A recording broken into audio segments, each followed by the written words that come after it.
Governor Dave Heineman here to help support the Republican women of Jefferson County. Governor, it's great to see you again. Well, it's great to be here, particularly in ag community with agriculture doing so well. It is doing very well. The crops out here look just tremendous, don't they? You know, there's a Time magazine story about 4 weeks ago said, want to become richer than a banker, become a farmer. All you have to do is look at the corn all across this state, and livestock, we're in pretty good shape, and we're thankful for that. Absolutely. Now, let me ask you a couple of questions about some of the big issues here. Of course, the flooding on the Missouri River has been a huge story all spring and summer long. And I know that you and the other governors on the Missouri got together last week, I believe, and talked about this and requested some stuff from the Corps of Engineers. Do you have any feelings about the Corps' performance this year? Well, the first thing I'd say is all the governors, we agreed that flood control should be the highest priority, that we have to protect our people, our homes, our farms, our ranches, and our businesses. Secondly, there will ultimately be some sort of independent investigation regarding the Corps of Engineers, but my sense is they could have acted sooner, that there was some flooding that maybe they could have prevented, and that's the discussion we had with the Corps. Let's prevent that in the future. Absolutely. You know, it seemed to me personally like they should have started letting water out of those dams a long time before they did. Well, I think a lot of people question that, and certainly we don't want to have a repeat performance of that next year, because I think we're still concerned the ground's going to be saturated, and what happens if we get heavy rains again next time and they don't let water out soon enough? Absolutely. Now, they, as far as the legislative session went this year, balanced budget once again, as always, and there were some other divisive issues that went on there. What are your thoughts about the way the session went? Well, we had a very good legislative session. We balanced our budget by controlling spending, not by raising taxes. We invested in education and jobs. We put $25 million in the University of Nebraska's Innovation Campus. We passed a talent and innovation initiative legislation to create more jobs in the state. So I was very pleased with the overall tone and direction of the legislative session. And I think in general, Governor, that most of the people in the state are pretty happy that we're not running in the red. Well, I think most of the people in our state are very, very pleased with where we're headed. And I've said repeatedly, if the federal government followed Nebraska's model, they'd be in a lot better shape. Our unemployment rate's the second lowest in America at 4.1%. The national average is 9.1%. So if America had Nebraska's unemployment rate, we'd be headed in the right direction. Absolutely. I can't argue with you there. And then again, they can't seem to make a decision anymore in Washington. Well, that's one thing that frustrates a lot of us as governors. We make tough decisions every day. We propose difficult budgets when we have to make these difficult decisions, and we work with our legislature. Washington seems to be broken, dysfunctional, and that needs to change. What do you think can be done to change that, sir? Well, we need better leadership at the presidential level to start with. You know, the president has to lead, just as the governor has to lead in his state regarding budget issues, tax issues, and spending issues. The president needs to lead. He hasn't done that. He passed a federal health care law that's going to cut Medicare, raise taxes, and our premiums are going to continue to go up. He supported the stimulus package that he said would create jobs in America. The unemployment rate wouldn't go above 8%, and here we stand at 9.1%. We need a change at the presidential level.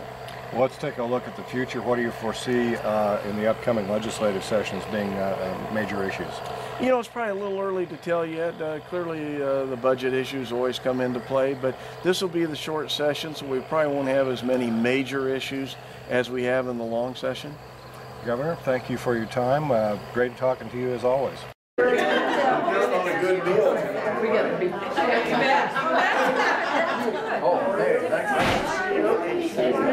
Hi, Don. How are you? Nice to see you. Good. Second call. Gary.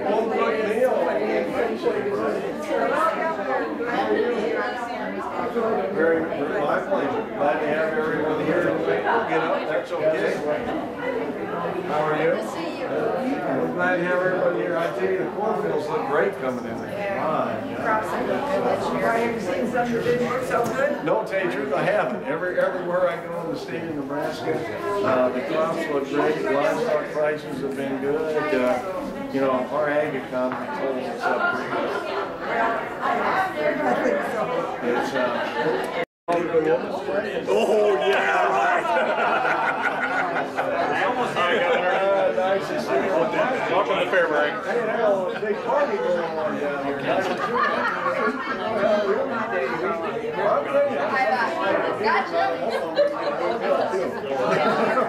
Nice to see everybody. All right, we should get back here real sooner, but I have pressure. Hey, how are you? Now you get out nice to be here.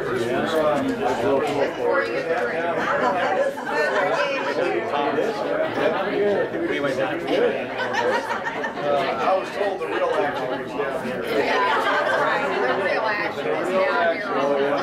Hey, anyway, well, it looks like okay. So my plate must be, or my silverware must be downstairs. It is. You'll find that on the table. I'm going downstairs. Cheese and everything too. Wow, too much stuff, too much stuff. Too many choices. That's hard. Now, I know there are a lot of issues that you would like me to talk about. Hopefully I'll be able to cover a number of those tonight, but I thought I'd better cover the two most important first, that being football and volleyball. So we get to see that. On a couple of issues that I know are important to all of you, important to our state, I want to thank you for what you do for the state of Nebraska. I say this all the time, but it's really true.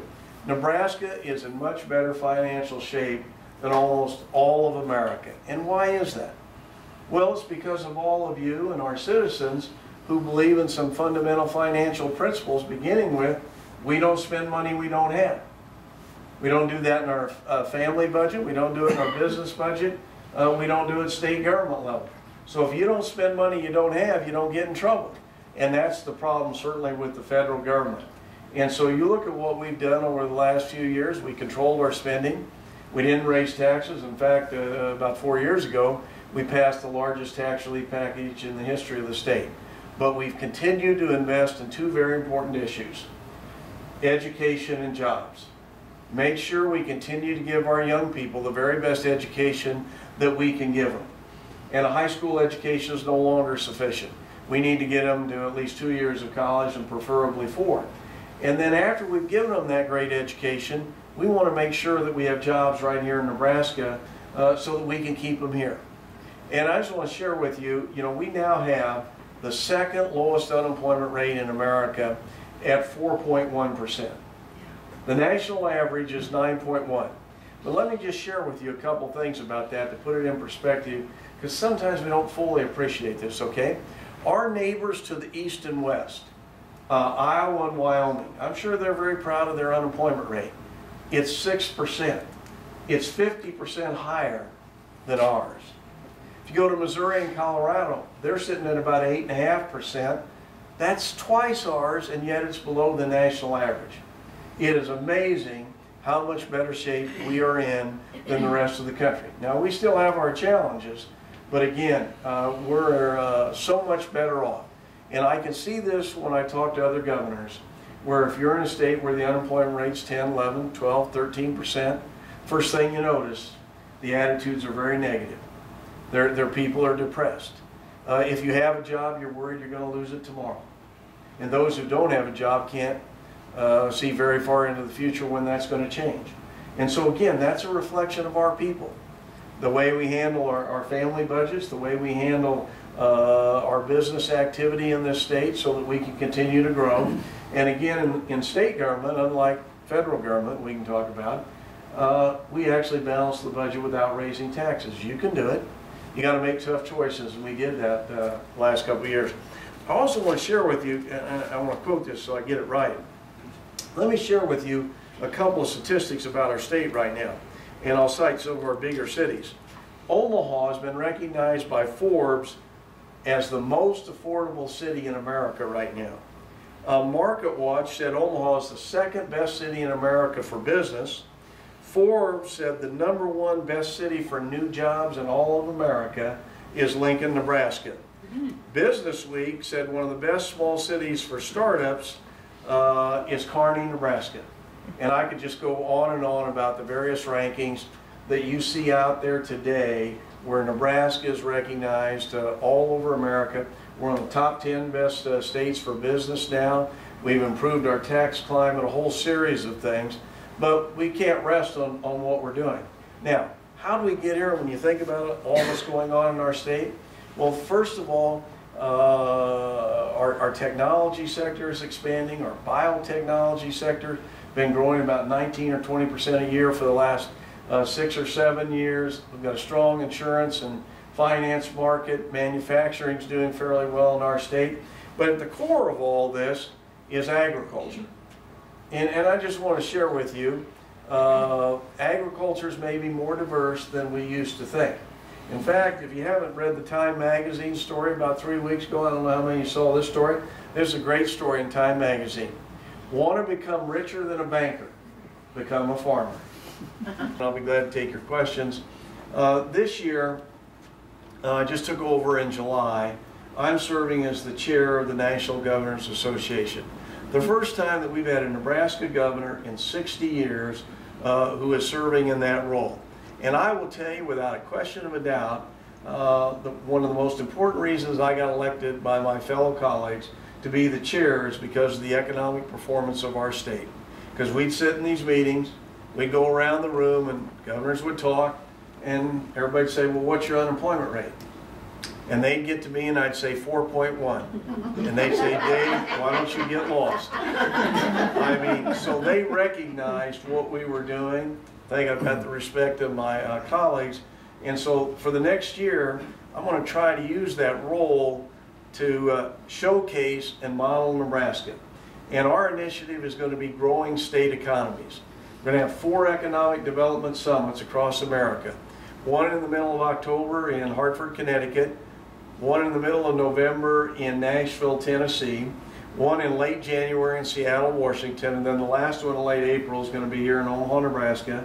And we're going to go around and listen to all the states, but particularly to successful small and medium-sized businesses. How did you do it? What's key relative to what we can do in government?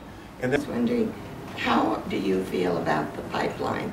Are we ever going to get that moved where we don't go through our water supply? you know, I never thought anybody'd ask about that tonight. you know, it's been interesting to watch this, okay, because over the last 60 days, I can sense that Nebraskans are very worried about this, and I understand why, and I agree with them.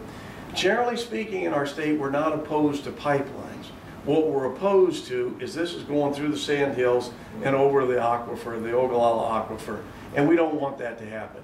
And so we're going to continue. It's a federal regulatory process. I'm going to continue to try to put pressure on the President of the United States. If he would say no and force them to reroute it, we'd be a lot better off. They already have one route along, kind of going from north to south, kind of on the eastern part of our state. Why not put it right next to that particular pipeline? And I think this issue would go away. But that's the one I hear a lot about from people, and I share their concern that, boy, we don't want to contaminate our water supply. It's just not a risk worth taking. Now, I noticed the environmental statement came out the other day, and I've only read part of it, but they kind of said, they tried to downplay it. Well, I'll tell you what, it's our water out here. I'll bet you the people of New York wouldn't feel any differently than we do if it involved their water supply.